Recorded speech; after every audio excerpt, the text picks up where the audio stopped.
Donnez-moi 5 ans et vous verrez la différence. 5 ans pour changer la Côte d'Ivoire. 5 ans pour donner des emplois aux jeunes. 5 ans pour améliorer les... Monsieur le Président de la République, nous vous écrivons depuis les décombres, pas les décombres d'une guerre, pas ceux d'une catastrophe naturelle venue de loin. Les décombres que les mains humaines, armées de bulldozers et de décisions prises derrière des bureaux climatisés, laissent derrière elles. Des décombres qui sentent encore la pluie, la sueur et les larmes de familles entières jetées à la rue en pleine saison pluvieuse, comme si leur dignité ne pesait rien. Des enfants dorment sous des bâches. Monsieur le Président, ce soir, pendant que vous lisiez, si jamais vous lisiez, des familles regardent le ciel s'assombrir avec terreur, priant que la pluie épargne ce qui leur reste.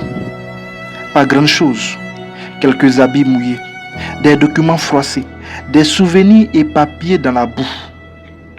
Nous appelons cela un déguerpissement. Le mot est poli, la réalité, elle, ne l'est pas. On a détruit des maisons que des pères ont construites pierre après pierre pendant des années. On a rasé des lieux de prière, des églises, des mosquées, où des hommes et des femmes cherchaient la paix de l'âme. On a profané des tombes. Oui, des tombes, Monsieur le Président. Les morts eux-mêmes n'ont pas été épargnés, comme si cette opération voulait effacer non seulement les vivants, mais aussi la mémoire de ceux qui sont partis. Et pendant ce temps, des élèves en classe de CM2, de 3e, de terminale, qui devaient réviser leurs examens, se retrouvent sans toit, sans table, sans lumière. Comment voulez-vous qu'un enfant apprenne ses leçons quand sa mère pleure à côté de lui sous la pluie?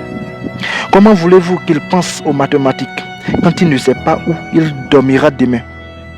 Ces enfants-là, on les a peut-être déjà perdus, et avec eux, une partie de l'avenir de ce pays. Voici la réalité que personne ne veut dire clairement. Quand on jette des familles à la rue sans solution de remplacement, on ne fait pas de l'urbanisme. On fabrique de la misère. On fabrique des rues sans espoir, des jeunes sans repère, des nuits sans sécurité. Les conséquences, on les connaît. On les voit déjà dans d'autres quartiers et dans d'autres villes. La rue n'est jamais vide longtemps. Elle se remplit. Et elle se remplit de tout ce que la désespérance produit. Permettez-nous de vous rappeler, Monsieur le Président, une promesse. Une promesse publique solennelle, faite devant tout un peuple.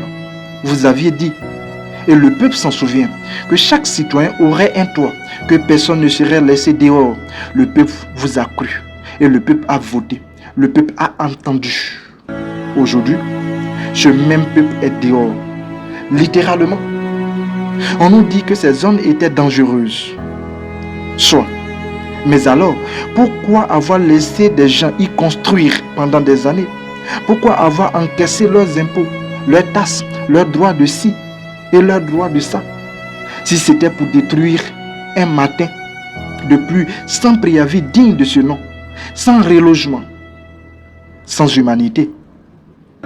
On ne peut pas être à la fois celui qui ferme les yeux pendant que les gens construisent et celui qui détruit tout du jour au lendemain en s'en lavant les mains. Cette lettre n'est pas un cri de haine. Elle n'appelle personne à la violence. Elle n'insulte personne. Elle demande simplement oui, ce que tout être humain est en droit d'attendre, qu'on le traite comme un être humain. Nous, habitants de cette capitale, nous savons que nul d'entre nous n'est à l'abri. Aujourd'hui, c'est leur quartier. Demain, c'est peut-être le nôtre. C'est pourquoi nous parlons, non par haine, mais par peur, non par désordre, mais par conscience.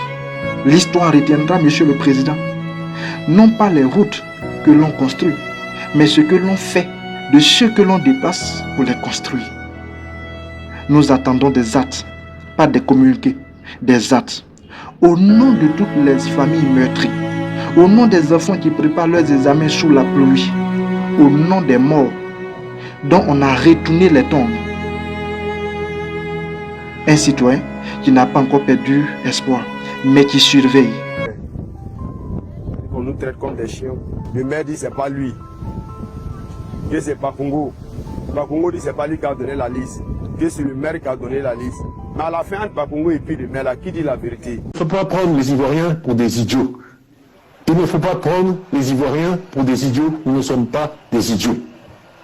Ils ont cassé les maisons, ça fait pitié. Oh. Ils ont cassé les maisons, c'est vraiment méchant. Oh. Ils ont cassé les maisons, ça fait pitié. Oh.